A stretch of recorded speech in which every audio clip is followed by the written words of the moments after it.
Hi everyone, I'm Pat Prokop out here in the heavenly backyard garden, and we're now approaching middle portion of the month of January here in the southeast United States in coastal Georgia where I live, and I have been growing a winter garden, and to say the least, it has been very successful so far. The broccoli, the cauliflower, and the Brussels sprouts, in the brassica family, they're doing fantastic right now. I built some raised beds earlier this year and filled them up with rich organic soil. And I also added bone meal and blood meal and chicken manure composted. And well, they have taken over. The broccoli and the cauliflower have just gone nuts right now, and the Brussels sprouts aren't that far away. So today, in this video, I want to talk about, well, the broccoli and the cauliflower in particular. I'm going to be harvesting some broccoli today. I started harvesting already. And then also, I'm going to look at future plans, what I plan to do in the late winter going into spring with new elevated raised gardens. So welcome to Heavenly Backyard Garden.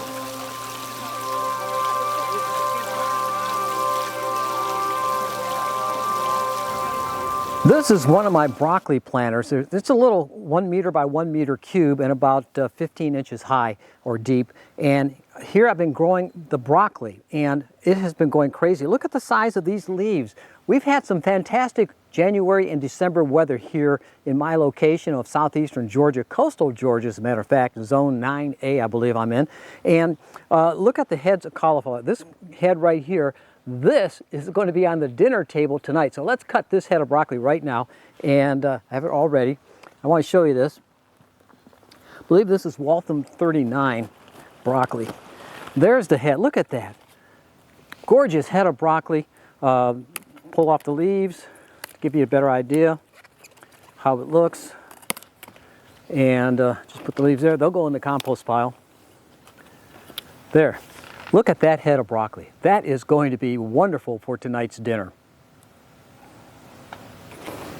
Now over here I have my Brussels sprouts, and I have these hoops over the gardens to throw a protective frost cover sheet if I need to. But the Brussels sprouts, really, they don't need it yet this year, and even though I have the hoops here, I didn't cover them up. We did get one night of 27 degrees.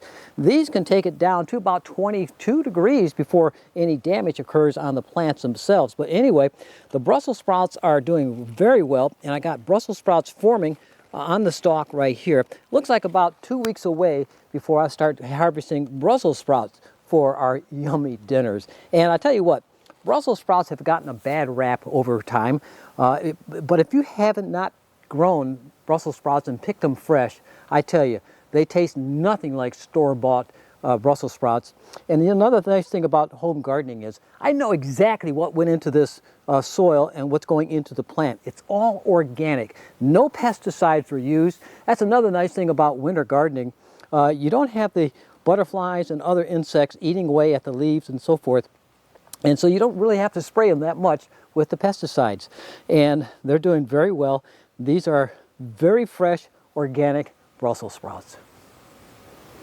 Now next to my broccoli patch, I have another 1 meter square raised bed garden, and I'm growing cauliflower in here. Now, the thing about cauliflower, what you want to do is blanch it. In other words, cover up the heads so that they don't receive too much sunshine, so the heads should stay white. Now, if you don't blanch them, for example, this one right here, well, it's just started to come out, so it won't show it yet, but the heads will turn more of a darker color because the sun will bleach the heads. But here, I took the leaves and I took a little clip and just cover them up. And here you can see a nice head of cauliflower, which is probably going to be on tomorrow night's dinner table. If I can show it to you here. There it is right there. That cauliflower is going to be a yummy piece of dessert, actually a main course for the dinner. I call it dessert. I love it so much for tomorrow night's dinner. Now, this is my latest raised bed. I just built this last September or so, filled it up with rich organic material, and added green cauliflower that I started from seeds last September, late September. Planted them in here in the middle portion of the month of October. And look at them right now. Look at the size of these leaves that are protruding out of the growth. Now, I mentioned earlier that I had some very warm weather conditions in the month of December, and that allowed the butterflies to get a little festy and active and they laid some of their eggs and got on this plant right here. So this is a very religious type leaf, very holy. But I'll just spray that with a little bacillus and take care of the little worms that are left over. Now if we get a hard freeze, that will knock them out as well. And again, like the Brussels sprouts, the cauliflower can take it down to about 28 degrees before any damage begins to occur. And I have hoops over here too, so I can protect them. But they are beginning to form heads right now. I think I found one over here. Yeah, see if we can see it. This one's already beginning to form a head. It's got about, I would guess, at least 3 weeks away before it's ready for harvesting. But anyway, this is the green cauliflower, and it has a very different type of taste. Another benefit of this type of cauliflower, it is almost self-blanching. Basically, it is self-blanching. The leaves cover up the heads as they continue to grow, and the leaves continue to crawl over the tops of the heads of the cauliflower, helping to protect them from the rays of the sun and keeps them from bleaching the cauliflower itself. But look at the size of these leaves. It's incredible. Look at this one right here. They really like this organic soil and this cool temperature. Not hot, not cold, but cool. One thing I found important to do when planting a winter garden is don't plant everything all at once. Have a progressive planting so that everything doesn't ripen all at the same time. And over here I have more broccoli and cauliflower growing, and a couple broccoli plants that I planted much later, so they won't be ready for another month or so.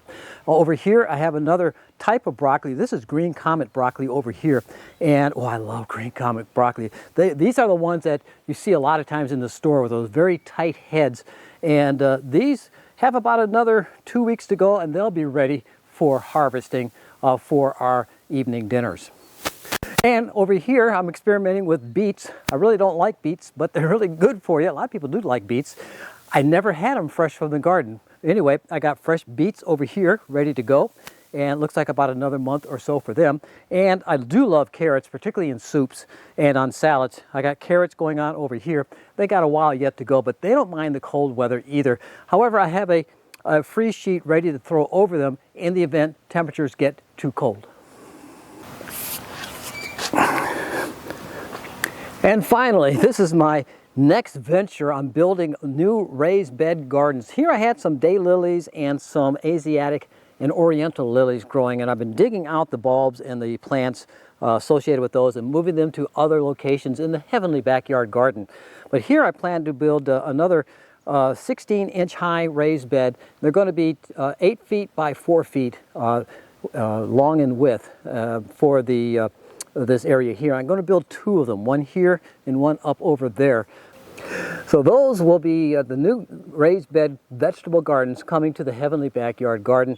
And I'm going to have more videos on building the raised beds and how I fill them up, and the protective barriers I put down below the raised beds so that the varmints, particularly the ground moles, don't get in. So stick around to Heavenly Backyard Astronomy, and thanks for watching.